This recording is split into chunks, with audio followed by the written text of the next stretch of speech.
नमस्कार, आप देख रहे हैं जनादेश। मैं हूं आपके साथ प्राची सिंह। स्वागत है आपका नाइट बुलेटिन्स में। तो चलिए खबर शुरू करने से पहले एक नजर आज की हेडलाइंस पर। हेडलाइन के प्रायोजक है सुशीला चैरिटेबल ट्रस्ट, जहां लोक हित और विकलांग लोगों की सहायता करना ही है कर्म, जिसका एक ही नारा जनहित में योगदान कराना।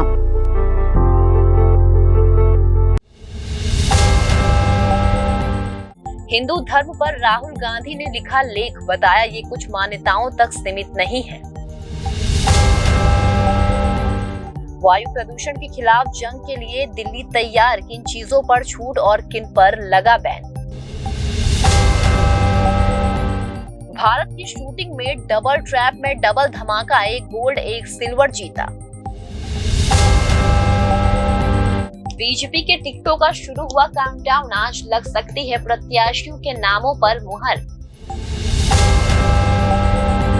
गिर सोमनाथ में 1 तारीख 1 घंटा एक आदर्श वाक्य के साथ जिला पंचायत अध्यक्ष की अध्यक्षता में सोमनाथ तट पर महाश्रमदान कार्यक्रम आयोजित किया गया। अब समाचार विस्तार से। राहुल गांधी ने हिंदू धर्म पर एक आर्टिकल लिखा है। राहुल गांधी ने अपने लेख में कहा कि हिंदू धर्म केवल कुछ सांस्कृतिक मान्यताओं तक सीमित नहीं है, उसका अल्प पाठ होगा किसी राष्ट्र या भूभाग विशेष से बांधना भी उसकी अवमानना है। कांग्रेस नेता राहुल गांधी ने हिंदू धर्म पर एक आर्टिकल लिखा है। राहुल गांधी ने किसी भूभाग से बांधने को हिंदू धर्म की अवमानना बताया है। राहुल ने लिखा कि हिंदू समस्त जग को अग्निकार करता है। हिंदू धर्म कुछ मान्यताओं तक सीमित नहीं है, सच को स्वीकार करने का मार्ग हिंदू धर्म है। हिंदू पर डर हावी नहीं होता। राहुल गांधी ने एक्स पर पोस्ट किया कि सत्यम शिवम सुंदरम। एक हिंदू अपने अस्तित्व में समस्त चराचर को करुणा और गरिमा के साथ उदारता पूर्वक आत्मसात करता है, क्योंकि वो जानता है कि जीवन रूपी इस महासागर में हम सब डूब उतर रहे हैं। निर्बल की रक्षा का कर्तव्य ही उसका धर्म है। कांग्रेस सांसद राहुल गांधी धर्म पर अपने विचार रखते हुए लिखते हैं कि हर प्रकार के पूर्वग्रह व भय से मुक्त पास सत्य की समंदर में समा जाना ही असली हिंदू धर्म है। सत्य और अहिंसा ही एकमात्र रास्ता है। वे लिखते हैं कि निर्बल की रक्षा का कर्तव्य ही हिंदू धर्म है। राहुल कहते हैं कि हिंदू धर्म को कुछ मान्यताओं तक सीमित नहीं रखा जा सकता, ना ही उसके किसी राष्ट्र या भौगोलिक दायरे तक बांधा जा सकता है। राहुल गांधी ये भी लिखे कि कल्पना कीजिए कि जिंदगी प्रेम और उल्लास का, भूख और भय का एक महासागर है और हम सब उसमें तैर रहे हैं। इसकी खूबसूरती और भयावह, शक्तिशाली और सतत परिवर्तनशील लहरों के बीचों बीच हम जीने का प्रयत्न कर रहे हैं। इस महासागर में जहाँ प्रेम, उल्लास और आस्था, आनंद है, वहीं भय भी है। मृत्यु का भय, भूख का भय, दुखों का भय, लाभ हानि का भय, भीड़ में खो जाने का, असफल रह जाने का भय। इस महासागर में सामूहिक और निरंतर यात्रा का नाम जीवन है, जिसकी भयावह गहराइयों में हम सब तैर रहे हैं। भयावह इसलिए क्योंकि इस महासागर से आज तक ना तो कोई बच पाया है, ना ही कोई बच पाएगा। जिस व्यक्ति ने अपने भय की तह में जाकर इस महासागर को सत्य निष्ठा से देखने का साहस है, हिंदू वही है। ये कहना कि हिंदू धर्म केवल कुछ सांस्कृतिक मान्यताओं तक सीमित है, उसका अल्प पाठ होगा। कांग्रेस सांसद राहुल गांधी ने लिखा कि एक हिंदू अपने अस्तित्व में समस्त चराचर को करुणा और गरिमा के साथ उदार पूर्वक आत्मसात करता है, क्योंकि वो जानता है कि जीवन रूपी इस महासागर में हम सब डूब उतर रहे हैं। अस्तित्व के लिए संघर्ष सभी प्राणियों की रक्षा आगे बढ़कर करता है। सबसे निर्बल चिंताओं और बेआवाज चीखों के प्रति भी वो सचेत रहता है। निर्बल की रक्षा का कर्तव्य ही उसका धर्म है। सत्य और हिंसा की शक्ति से संसार की सबसे असहाय पुकारों को सुनना और उनका समाधान ढूंढना ही उसका धर्म है। वायु प्रदूषण से निपटने के लिए दिल्ली सरकार ने कमर कस ली है। सर्दी के मौसम में दिल्ली वासियों को वायु प्रदूषण से राहत दिलाने के लिए 15 सूत्रीय एक्शन प्लान तैयार किया गया है। दिल्ली के सीएम अरविंद केजरीवाल ने सर्दी के मौसम में वायु प्रदूषण को कंट्रोल करने के लिए 15 सूत्रीय विंटर एक्शन प्लान का ऐलान किया है। दिल्ली सरकार इसे सख्ती से लागू करेगी ताकि सर्दी के मौसम में दिल्ली वासी प्रदूषण की समस्या से बच सके।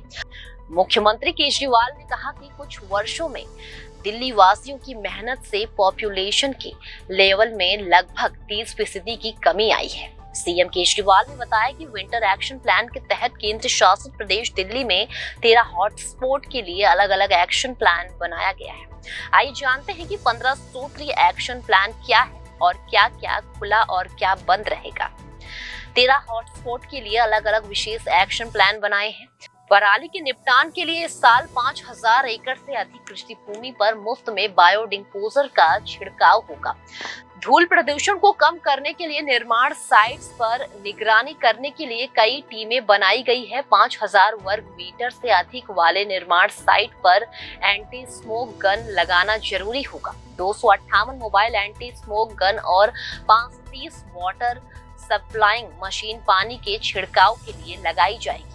वाहन से होने वाले प्रदूषण को रोकने के लिए PUC सर्टिफिकेट की जांच की जाएगी। 15 साल पुराने पेट्रोल वाहन और 10 साल पुराने डीजल के प्रतिबंध को सख्ती से लागू करने के लिए 385 टीमें गठित की जाएगी। खुले में कूड़ा जलाने पर रोक रहेगी। इस पर निगरानी के लिए 611 टीमें गठित की गई है। दिल्ली के सभी 1727 औद्योगिक इंडस्ट्रीज PNG से संचालित होती है।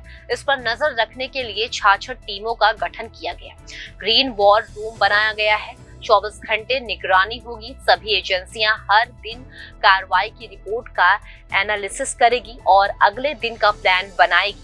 दिल्ली वासी से अपील है कि ग्रीन दिल्ली ऐप डाउनलोड करें और दिल्ली में कहीं भी प्रदूषण करने वाले गतिविधि देखें तो ग्रीन दिल्ली ऐप पर खबर जरूर दें। IIT दिल्ली और DPCC के साथ रियल टाइम सोर्स अपॉर्समेंट स्टडी हो रही है। पटाखों पर प्रतिबंध रहेगा। इस साल भी दिल्ली के अंदर पटाखों के प्रोडक्शन, स्टोरेज और किसी भी तरह की बिक्री या खरीद पर पूरी तरह से बैन रहेगा। दिल्ली में ग्रीन कवर को बढ़ाने के खातिर 1 करोड़ से अधिक नए पौधे लगाए जाएंगे। होलंबी कला में एक ई-वेस्ट पार्क बनाया जा रहा है।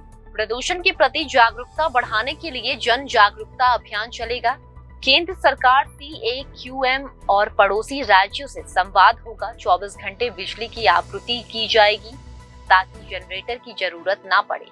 दिल्ली में ग्रैब को सख्ती के साथ लागू किया जाएगा जिससे प्रदूषण को नियंत्रित किया जा सके। एशियन गेम्स के 8वें दिन भारत को शूटिंग में 2 मेडल मिले हैं। डबल ट्रैप में मेंस टीम ने गोल्ड मेडल जीता है तो वहीं महिला ने भी इवेंट्स में सिल्वर मेडल पर कब्जा जमाया है। वहीं मनीषा कीर, राजेश्वरी कुमार और प्रीति रजक की तिकड़ी महिलाओं के डबल ट्रैप इवेंट में रजत पदक जीतने में सफलता हासिल की। किनान चेन्नई, जोरावर सिंह और पृथ्वीराज टोंडीमान की भारतीय तिकड़ी कुवैत और चीन के शूटर्स पर भार पड़ी और उन्होंने 361 का स्कोर के साथ गोल्ड मेडल जीता। ये एशियाई खेलों में ट्रैप शूटिंग किसी टीम का सबसे बड़ा स्कोर है। किनान और जोरावर डबल ट्रैप के व्यक्तिगत इवेंट में भी गोल्ड के लिए दावेदारी पेश करेंगे। इससे पहले 8वें दिन भारत को पहला पदक गोल्फ में मिला था। भारत की अदिति अशोक महिला के गल्फ इवेंट में गोल्ड जीतने से चूक गई लेकिन उन्होंने रजत पदक जीत इतिहास रच दिया। इससे पहले 8वें दिन भारत को पहला पदक गोल्फ में मिला था। भारत की अदिति अशोक महिला के गोल्फ इवेंट में गोल्ड जीतने से चूक गई लेकिन उन्होंने रजत पदक जीतकर इतिहास रच दिया। वे एशियन गेम्स में पदक जीतने वाली पहली भारतीय महिला गोल्फर है। अदिति गोल्ड जीतने की रेस में आगे चल रही थी लेकिन आखिरी 4 हॉल में थाईलैंड की खिलाड़ी ने दमदार खेल दिखाया और अदिति को पीछे छोड़ दिया। भारत ने अब तक एशियन गेम्स में 11 गोल्ड, 16 सिल्वर और 14 ब्रॉन्ज मेडल जीते हैं। एशियन गेम्स में 8वें दिन भारत के पास चीन की दीवार को तोड़ बैडमिंटन की गोल्ड जीतने का मौका है। बैडमिंटन में मेंस टीम फाइनल दोपहर 2:30 बजे खेला जाएगा। इसके अलावा एथलेटिक्स में भी भारत पदक जीत सकता है। पुरुषों के 200 मीटर रेस की हिट्स में भारत का अमलान बोरगोहन तीसरे स्थान पर रहे और सेमीफाइनल में पहुंच गए। हिट में पहले 3 स्थान पर रहने वाले एथलीट ही सेमीफाइनल का टिकट काटते हैं। इसके अलावा शूटिंग में भी भारत के पास पदक जीतने का मौका है। मेंस ट्रैप, व्यक्तिगत और टीम इवेंट के पृथ्वीराज टोंडिमान, टीरियस चेन्नई और जोरवार संधू दावेदारी पेश करेंगे। वहीं महिलाओं में मनीषा कीर, प्रीति रजक, राजेश्वरी कुमारी महिला ट्रैप इवेंट में पदक की रेस में है। बॉक्सिंग में प्रवीण, जैस्मीन और निखत जरीन भी आज रिंग में उतरेंगी। भारत ने अब तक एशियन गेम्स में कुल 38 पदक जीते हैं। मेडल टैली में भारत चौथे स्थान पर है। भारत के पास 8वें दिन पदकों की 50 पूरी करने का मौका है। अब तक भारत ने 10 स्वर्ण, 15 रजत और 14 कांस्य पदक जीते हैं। भारत ने सबसे अधिक मेडल शूटिंग में ही जीते हैं। राजस्थान विधानसभा चुनाव के लिए बीजेपी में प्रत्याशी तय करने की तैयारियां तेज हो गई है। प्रत्याशी चयन को लेकर आज राष्ट्र राजधानी दिल्ली में बीजेपी केंद्र चुनाव समिति की बैठक होगी। बैठक शाम को बीजेपी के केंद्रीय मुख्यालय में होगी। बैठक में राजस्थान के उम्मीदवारों के नाम पर आज मुहर लगाए जाने की संभावना है। इससे पहले नामों पर फाइनल एक्सरसाइज करने के लिए दोपहर में एक और अहम बैठक होगी। सीआईसी की बैठक में पहले आज दोपहर में बीजेपी अध्यक्ष जेपी नड्डा के घर पर भी बैठक प्रस्तावित है। इस बैठक में केंद्रीय चुनाव समिति की बैठक से पहले फाइनल होमवर्क किया जाएगा। इसमें केंद्रीय गृह मंत्री अमित शाह भी मौजूद रहेंगे। इस बैठक में राजस्थान बीजेपी के नेता शामिल होंगे। इससे पहले राजस्थान में बीजेपी के नेता शामिल होंगे। इससे पहले शनिवार देर रात तक अलग अलग जगहों पर अहम बैठकों का दौरा चला। शनिवार को सुबह से शाम तक राजस्थान बीजेपी चुनाव प्रभारी प्रहलाद जोशी ने राजस्थान बीजेपी के नेता से मुलाकात कर बातचीत की। आज भी दिल्ली में चुनाव प्रभारी केंद्रीय मंत्री प्रहलाद जोशी के आवास पर बीजेपी की नेताओं की बैठक हो रही है। यहाँ बीजेपी प्रदेश अध्यक्ष सीपी जोशी, नेता प्रतिपक्ष राजेंद्र राठौर और यहाँ प्रभारी विजय राहटकर मौजूद है। इसके बाद ये दोपहर 2 बजे पार्टी के राष्ट्रीय अध्यक्ष जेपी नड्डा के घर बैठक करेंगे। केंद्रीय मंत्री अमित शाह भी दिल्ली पहुंच चुके हैं। वे भी दोपहर 2 बजे बीजेपी अध्यक्ष जेपी नड्डा के आवास पर होने वाली राजस्थान बीजेपी नेताओं की बैठक में मौजूद रहेंगे। केंद्रीय चुनाव समिति की बैठक से पहले गृह मंत्री अमित शाह और पार्टी अध्यक्ष जेपी नड्डा राजस्थान भाजपा नेताओं से टिकटों को लेकर फाइनल चर्चा करेंगे। उसके बाद सीआईसी में उन पर मुहर लगाई जाएगी। बीजेपी में प्रत्याशी चयन को लेकर चल रहे बैठक के दौरे को देखते हुए दावेदारों की धड़कनें बढ़ गई है। बीजेपी में प्रत्याशी चयन को लेकर चल रहे बैठकों के दौरे को देखते हुए दावेदारों की धड़कन बढ़ी हुई है। कई दावेदार भी लॉबिंग करने के लिए दिल्ली में डेरा जमाए बैठे हुए हैं। राजस्थान में इस साल के अंत में विधानसभा चुनाव होने हैं। इसके लिए भारत चुनाव आयोग का फुल कमीशन भी जयपुर आया हुआ है। प्रधानमंत्री की प्रेरणा से स्वच्छता ही सेवा माह मनाने की प्रेरणा से 1 अक्टूबर 2023 को देश के सभी क्षेत्र में जनप्रतिनिधियों के नेतृत्व में 1 दिन 1 घंटे के सूत्र वाक्य के साथ महाश्रमदान गतिविधियों का आयोजन किया गया, जिसके तहत सुबह 10 बजे से जिला पंचायत अध्यक्ष की अध्यक्षता में न्यू सर्किट हाउस के सामने सोमनाथ तट पर महाश्रमदान कार्यक्रम आयोजित किया गया। इस अवसर पर उपस्थित सभी लोगों ने महाश्रमदान में भाग लिया और प्लास्टिक कचरा, बेकार टायर, कपड़े के टुकड़े, खाली प्लास्टिक की बोतल, कांच की बोतल सहित कचरा इकट्ठा करने के लिए सोमनाथ तट की सामूहिक सफाई का आयोजन किया।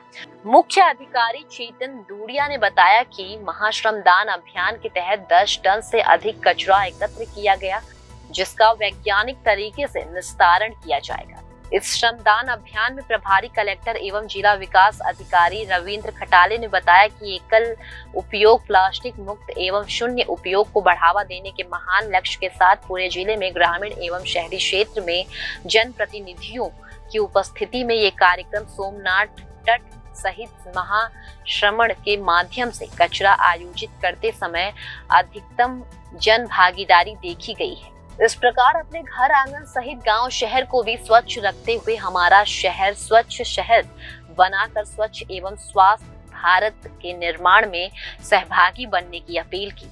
इस अभियान में नगर पालिका अध्यक्ष, जिला ग्राम विकास अभिकरण के निर्देशक, प्रांतीय पदाधिकारी, उप जिला विकास अधिकारी, जिला प्रशासन के कर्मचारी, सफाई कर्मचारी, संस्कृति विश्वविद्यालय सहित शिक्षण संस्थाओं के छात्र छात्राओं ने भी समुद्र तट पर स्वच्छ बनाने के लिए इस अभियान में भाग लिया। फिलहाल खबरों में सिर्फ इतना ही। आगे खबरों में बने रहने के लिए देखते रहिए जनादेश।